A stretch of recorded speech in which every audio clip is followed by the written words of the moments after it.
매일 성경 묵상을 돕는 해설 가이드입니다. 안녕하세요. 묵상 코치입니다. 함께 읽고 나눈 말씀은 창세기 26장 12절에서 33절까지 말씀입니다. 오늘 본문은 이삭이 우물로 인하여 계속 분쟁을 겪고 후퇴를 거듭하다가 하나님의 도우심으로 아비멜렉과 언약을 체결하는 내용입니다. 하나님은 하나님의 함께하심과 복에 대한 약속을 잘 몰았던 이삭이 그 사실을 확실하게 알 수 있도록 엄청난 불을 부어주십니다. 12절과 13절입니다. 이삭이 그 땅에서 농사하여 그 해에 100배나 얻었고 여호와께서 복을 주심으로 그 사람이 창대하고 왕성하여 마침내 거부가 되어 흉년이 되어 먹을 것이 없어 그랄 땅으로 가야 했던 이삭에게 더 이상 양식 걱정을 하지 않아도 되도록 100배의 결실을 얻게 하셨습니다. 100배의 수확은 당시 간습에서 기대할 수 있는 가장 큰 성공을 나타내는 것이며 마태복음 13장 8절에서도 100배의 수확을 가장 큰 성공으로 표현하고 있습니다. 이제 양식을 얻기 위해 이리저리 헤매지 않아도 되게 만드신 것입니다. 이렇게 하나님께서 이삭에게 주겠다고 약속하신 복이 현실로 나타났고 그로 인해 이삭은 점점 부유하고 강성하게 되어 엄청난 부와 힘을 갖게 되었습니다. 이러한 이삭의 성공에 대해서 블레셋 사람들의 반응이 14절에서 16절까지 나타납니다. 양과 소가 떼를 이루고 종이 심이 많으므로 블레셋 사람이 그를 시기하여 그 아버지 아브라함 때 그 아버지의 종들이 판 우물을 막고 흙으로 메었더라. 아비멜렉이 이삭에게 이르되 내가 우리보다 크게 강성한즉 우리를 떠나라. 블레셋 사람들이 이삭의 성공을 질투하게 되므로 갈등이 생기게 되었습니다. 후에 야곱이 성공하였을 때 라반과 그의 아들들이 야곱을 질투한 것처럼 큰 성공이 갈등을 만들게 된 것입니다. 이러한 질투의 감정이 행동으로 나타났는데 이것은 블레셋 사람들은 이삭이 관리하던 우물을 전부 메어버린 것입니다. 이 우물은 창세기 21장 22절에서 34절까지 해서 아브라함이 그랄 지역에 있을 때 판 것이며 이 우물을 블레셋 사람들이 빼앗아 갔을 때 아비멜렉에게 항의하고 정당하게 돈을 주고 산 것입니다.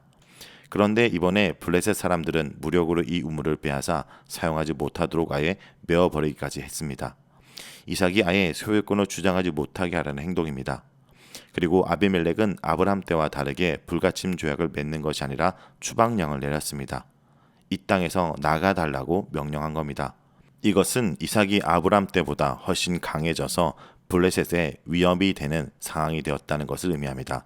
강성하다라는 단어는 여기와 출애굽기 1장 7절, 20절에만 나오는데 출애굽기에서도 강성해졌다는 말 다음에 애굽 왕이 이스라엘 백성을 두려워하고 이들을 핍박하기 시작했다는 말이 나옵니다.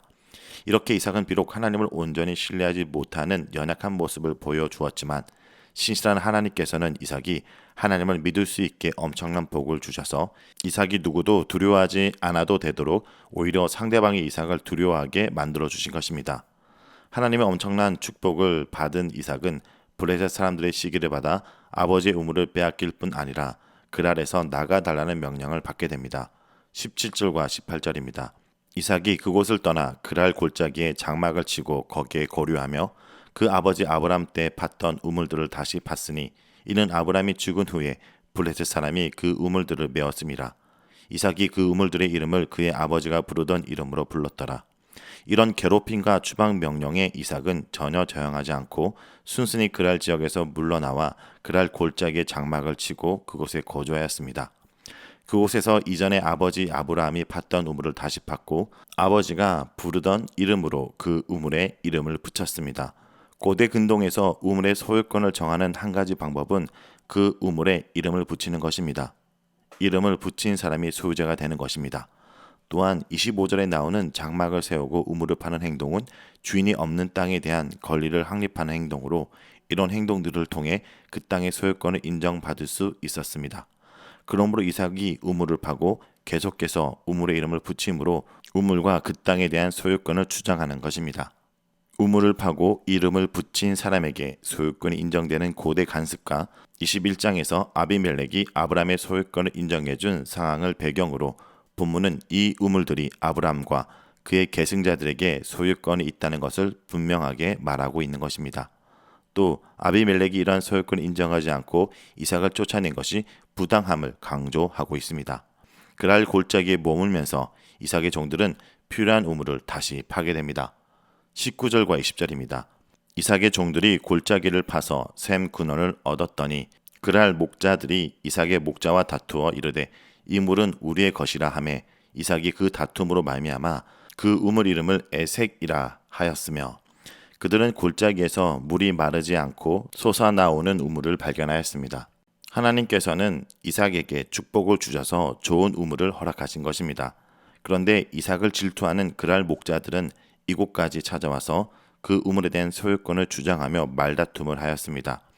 그래서 이삭은 그곳의 이름을 다툼이라는 뜻의 에색이라고 지었습니다. 그리고 21절에서 이삭은 또 다른 우물을 팝니다.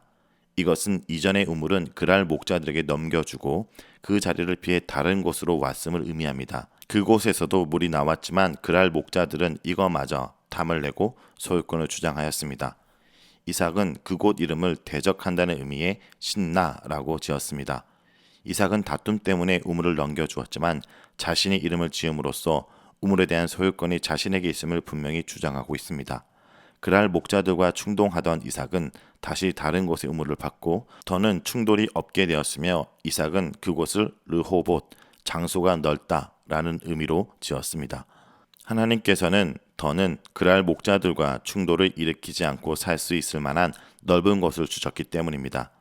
그리고 이삭은 이 땅에서 우리가 번성하리로다 라고 하였는데 여기서 번성하다는 단어는 창세기 1장 28절에 나오며 창세기 1장과 11장에서 번번이 나오지만 족장 이야기에서는 처음 나오는 표현으로 자손과 가축의 숫자가 많아지기를 기원하는 표현입니다.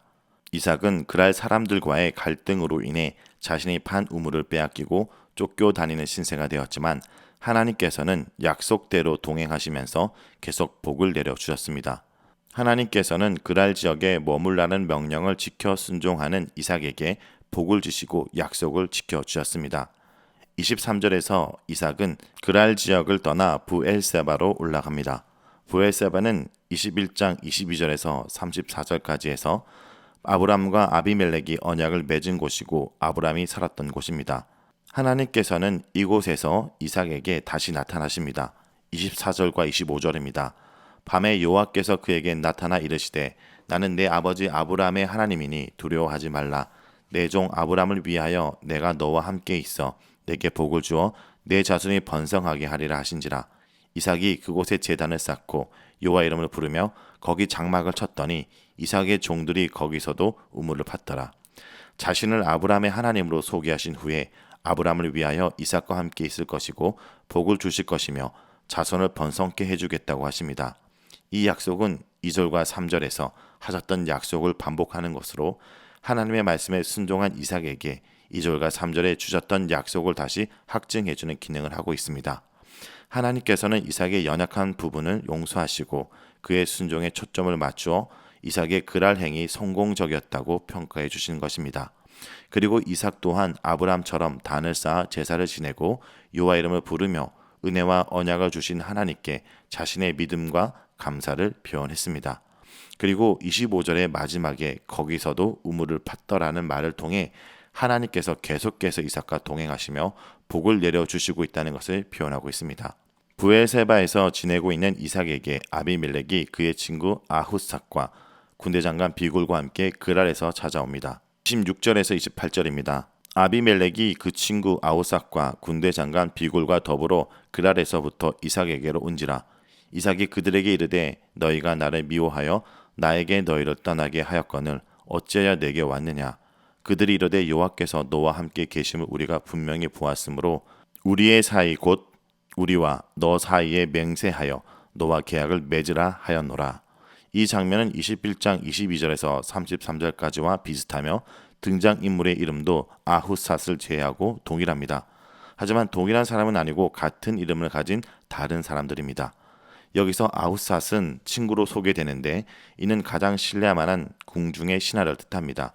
이렇게 아비멜렉은 신하 한 명과 호위무사 한 명이라는 단출한 수행원을 대동하고 이삭에게 왔습니다. 이것은 아비멜렉의 방문 목적이 적대적이지 않고 평화로운 협상을 위한 것이라는 것을 보여줍니다. 하지만 이들의 방문을 이삭을 달가워하지 않습니다. 그랄에서의 경험이 이삭에게는 매우 불쾌한 경험이었다는 것을 드러냅니다. 그런데 아비멜렉은 이삭과 불가침 계약을 맺고 싶어서 왔다고 말합니다.